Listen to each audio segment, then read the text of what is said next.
এগুলো তুই কি কইলি না? দেখ বুবু, আমি একটা সত্যবাদী মাইয়া, সত্য কথা কইতে আমি কাউরে ডরাই না।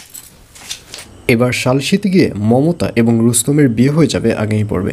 বিস্তারিত জানতে সম্পূর্ণ ভিডিওটি দেখতে থাকুন। আসসালামু আলাইকুম প্রিয় দর্শক, সবার কি অবস্থা? হাজির হয়ে গেলাম চ্যানেল আইটিভি নিবেদিত আপন মানুষ নাটকের 46তম পর্বে কী সব ঘটতে চলছে তার অগ্রিম খবর নিয়ে। অলরাইট, আমরা কিন্তু দেখতে দেখতে আপন মানুষ নাটকের 46তম পর্ব পর্যন্ত চলে এসেছি। আর হ্যাঁ, 46তম পর্বে থাকছে আশ্চর্য সকল ঘটনা, কারণ এই পর্বে আপনারা দেখতে পারবেন অবশেষে গ্রামের মধ্যে সালিশির ডেট খুব তাড়াতাড়ি চলে আসবে এবং মমতাকে দেখা যাবে সে কান্না করতে থাকবে। এবং এটি দেখে মায়া বলবে, কী ব্যাপার মমতাবু, তুই কান্না করছিস কেন? কালকে তো তোদের সালিশি, কালকেই তো কিছু একটা হয়ে যাবে, এখন কান্না করে কোনো লাভ আছে? আর এই কথা শুনে মমতা বলবে, আসলে কালকে সালিশির পর হয়তো রুস্তমকে আমার সারা জীবনের জন্য ভুলে যেতে হবে, আর এজন্যই আমার কান্না পাচ্ছে।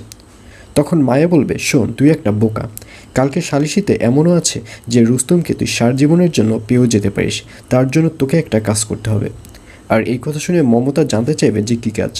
তখন মায়া বলবে, সালিশির সময় তুই সবার কাছে হ্যাঁ শিকার যাবি, অর্থাৎ তোর মা তোকে যেগুলো শিখিয়ে দিয়েছে সবগুলো সবাইকে বলে দিবি যে আমার মা আমাকে এইগুলো শিখিয়ে দিয়েছে, আমি আসলেই রুস্তমকে ভালোবাসি এবং রুস্তমকে ছাড়া বাঁচব না। এইসব যখন তুই বলবি তখন এমনিতেই সালিশের যে লোকজন রয়েছে সবাই তোকে এবং রুস্তমকে ওখানে বসেই বিয়ে দিয়ে দেবে, যার কারণে আজীবনের জন্য তুই রুস্তমকে পেয়ে যাবি। সুতরাং আমার কথা মতো যদি চলিস তাহলে তোরা আজীবন সুখে থাকবি।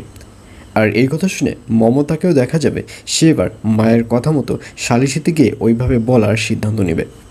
আর অন্যদিকে মমতার বাবাকে দেখা যাবে সে এবার মমতার মায়ের সাথে একটা বিশাল ঝামেলার সৃষ্টি করবে, অর্থাৎ মমতার মাকে দেখা যাবে, অর্থাৎ হনুফা বেগমকে দেখা যাবে সে তার মেয়েদের অত্যাচার করবে এবং তাদের কথায় কথায় মারবে।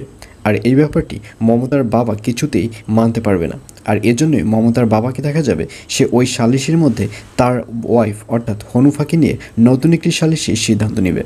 আর এছাড়াও থাকবে আর আশ্চর্য সকল ঘটনা। সুতরাং সবাইকে আপন মানুষ নাটকের 46তম পর্ব দেখার আমন্ত্রণ রইল।